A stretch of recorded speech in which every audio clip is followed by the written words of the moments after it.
A proposta de emenda constitucional, conhecida como PEC dos recursos, foi o assunto tratado em uma reunião entre dirigentes da Ordem e o presidente do Superior Tribunal de Justiça, ministro Félix Fischer. A OAB quer contribuir para melhorar a efetividade do judiciário, sem que isso implique na adoção de medidas que possam prejudicar o amplo direito de defesa. A quantidade de recursos existentes e o impacto disso no andamento dos processos em julgamento no Superior Tribunal de Justiça é uma questão que há muito tempo preocupa magistrados, advogados e sociedade. Por isso, dirigentes da OAB estiveram reunidos com o presidente do STJ para debater sobre o assunto. Não há dúvida que o STJ, por ser um único tribunal que aprecia essas demandas no âmbito de todo o país, ele acaba tendo uma sobrecarga de processos e uma demanda bem expressiva de recursos pendentes de julgamento. Isso causa apreensão na magistratura, causa apreensão no cidadão comum e também para os advogados. Os advogados têm interesse em que a justiça seja ágil. Um dos assuntos tratados entre a OAB e o STJ diz respeito à PEC número 209 de 2012, que está em tramitação no Congresso. A proposta de emenda à Constituição promete ser um mecanismo processual capaz de aliviar o grande volume de processos que chega ao Superior Tribunal de Justiça. Ela obriga a parte que pretende recorrer à Corte a demonstrar a importância das questões de direito federal infraconstitucional discutidas no caso. Para o presidente nacional da Ordem dos Advogados do Brasil, medidas isoladas não vão resolver o problema do volume de processos. É preciso que o papel da Justiça seja desempenhado em sua totalidade. Em primeiro lugar, essa questão não vai solucionar o volume de processos. É claro que sempre ajuda em havendo mais filtros para que se possa chegar aos recursos no STJ, vai diminuir certamente a demanda dentro do STJ. Mas isso não é o mais importante. O mais importante é se buscar a justiça. O mais importante é se garantir o devido processo legal, a ampla defesa com todos os meios e recursos a ela inerentes. Portanto, a Ordem está entendendo esse projeto como uma sugestão do Superior Tribunal de Justiça, está estudando esse projeto, mas não significa que concordemos. Na forma como está hoje, ele não poderá ser aceito para a advocacia. Vamos ter que ainda mais debater, discutir, para ver se há alguma possibilidade da advocacia brasileira contribuir para esse projeto no sentido de aperfeiçoá-lo e não impedir, não inibir que a parte tenha acesso à justiça. O problema da justiça é estrutural, não é a questão do recurso. Opinião compartilhada pelo vice-presidente da entidade. Ela precisa ser melhor discutida porque ela cria o critério da repercussão geral como critério de admissibilidade para o recurso especial. A preocupação que a advocacia tem é de que dificilmente um cidadão que tenha lá uma questão, às vezes que o aflige, uma questão ligada ao direito de família, uma questão ligada à guarda de filhos, algum tema dessa magnitude, que é a vida de uma pessoa, possa conseguir demonstrar para o tribunal que esse assunto tem a repercussão geral capaz de vencer o obstáculo da admissibilidade e chegar a ser apreciado pelo STJ. Então é preciso que a gente tenha a dimensão deste problema, porque a justiça ela aprecia valores humanos, vidas humanas, sentimentos, propriedade, a questão da família. Então são questões complexas que precisam ser bem dimensionadas. A Ordem também entende que é fundamental preservar o recurso, que é um instrumento legítimo que integra o preceito de amplo direito de defesa e é uma das formas de trazer a justiça para mais perto do cidadão. Nós temos que pensar que a justiça é um poder que decorre da organização do Estado para servir o cidadão. Se nós tivermos essa boa concepção, nós precisamos entender, e isso passa a compreensão de que o ser humano, o cidadão, é que está no centro das atenções da justiça. Sempre que nós estabelecemos algum mecanismo que diminui o acesso da justiça por parte do cidadão, nós estamos restringindo de alguma maneira um direito constitucional. Por isso é que nós devemos ter uma extrema preocupação com todas e quaisquer medidas que vêm sendo pensadas e que podem, de alguma maneira, reduzir o número de recursos, mas, por outro lado, podem sacrificar algum direito do cidadão. Além disso, a questão da efetividade da justiça deve ser melhor e amplamente discutida. E é fundamental que os advogados do país sejam ouvidos. Nós devemos ter, em primeiro lugar, a absoluta consciência de que o problema existe, mas que ele deve ser debatido amplamente com todos os segmentos da sociedade. Nós precisamos ouvir o cidadão brasileiro e especialmente ouvir os operadores do direito. Vamos conversar com o Ministério Público e principalmente com a advocacia, porque a advocacia é que faz o papel de levar ao Poder Judiciário aquela postulação do cidadão. Como imaginar repensar o judiciário brasileiro, repensar o sistema recursal sem ouvir a advocacia brasileira? É absolutamente impossível.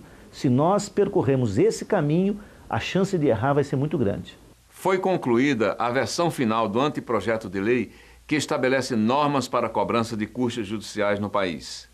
O grupo de trabalho foi criado em janeiro do ano passado e promoveu diversas consultas públicas antes de examinar as sugestões ao anteprojeto de lei, que tem como objetivo promover a transparência e, no que for possível, a uniformização de todo o sistema de justiça brasileiro quanto à cobrança das custas judiciais. O conselheiro Jefferson Cravichinchen, representante da OAB no Conselho Nacional de Justiça, é o coordenador do grupo de trabalho do CNJ, responsável por elaborar o anteprojeto de lei que fixa normas para a cobrança de custas pelo Poder Judiciário. Ele explica que as reclamações sobre a desigualdade das custas são antigas. O CNJ, desde a sua criação, ele recebeu inúmeras reclamações das ordens dos advogados, diversas delas, seccionais, da federal, de particulares, de advogados, no sentido da disparidade das custas, o valor excessivo, a forma de cobrança.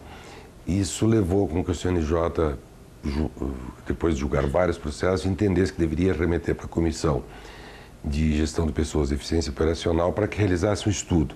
Esse estudo foi realizado pelo DPJ, Departamento de Pesquisas Judiciárias, onde se constatou diferenças enormes no Brasil. Para que você tenha uma ideia, as custas nos estados mais pobres, com menor IDH, são as mais caras do país. Onde os estados são mais ricos, com IDH alto, renda per capita alta, as custas são mais baratas. Se inferiu também de que as custas de segundo grau são muito baixas e que as custas de primeiro grau são muito altas. Isso faz com que se obstrua o acesso à justiça. Esse desconformismo das custas também levou a um aumento excessivo das concessões de assistência judiciária. O diretor tesoureiro do Conselho Federal da OAB integra o grupo de trabalho do CNJ. Miguel Cansado dá um exemplo da disparidade das custas. Como não há critérios, cada unidade da federação tem regramento próprio para estabelecer o valor das custas, não é? Para ficar no Centro-Oeste, o estado de Goiás e os estados que com ele são limítrofes, não é? Que fazem fronteira, têm valores absolutamente díspares, não é? Nós chegamos a exemplificar. No Supremo mesmo, numa execução de R$1 milhão, valor de mais de R$38 mil de custas em Goiás e em outras unidades vizinhas, R$980. Isso cria para o cidadão uma dúvida, não é? Uma insegurança mesmo com relação aos motivos até porque pagam essas custas. O anteprojeto foi elaborado após ouvir todas as partes envolvidas nesse processo. Esse debate, nós durante 2 anos colhemos sugestões, percorremos o Brasil, fizemos audiências públicas e ainda será objeto, e já está sendo, de muitas críticas para corrigir o anteprojeto até que venha a se ter uma lei de custas uniforme para todo o Brasil. Não estabelecendo valores objetivos, valores absolutos, iguais em todas as unidades da federação, mas estabelecendo critérios que sejam claros para a sociedade e para a advocacia brasileira. O grupo realizou uma série de reuniões em 5 regiões do país, com os tribunais, com as ordens de advogados da região. Nós realizamos também consulta pública, em que todas as pessoas puderam opinar. Nós remetemos, então, um anteprojeto a todas as seccionais da ordem, a OAB Nacional, a todos os tribunais, para que eles opinassem. Isso, então, redundou num anteprojeto que será levado ao Pleno do Conselho Nacional de Justiça para, após uma análise, se entender pertinente, remeter ao Supremo Tribunal Federal, que é quem pode remeter, então, entendendo também necessária e pertinente essa legislação, às casas legislativas. Será uma legislação concorrente que parametrizará uma série de números, uma série de formalidades e comportamentos aos tribunais para que nós tenhamos, da forma mais completa possível, uma equalização do problema das custas no Brasil. O assunto é delicado e o objetivo foi encontrar uma solução adequada para as partes, advogados e tribunais. O estudo foi feito da forma mais democrática possível, se ouvindo todos os partícipes do problema, ou seja, os tribunais que arrecadam esses valores para sua mantença, os advogados, que são aqueles que administram esse problema, que é seríssimo no Brasil, e as partes, que é quem paga a conta.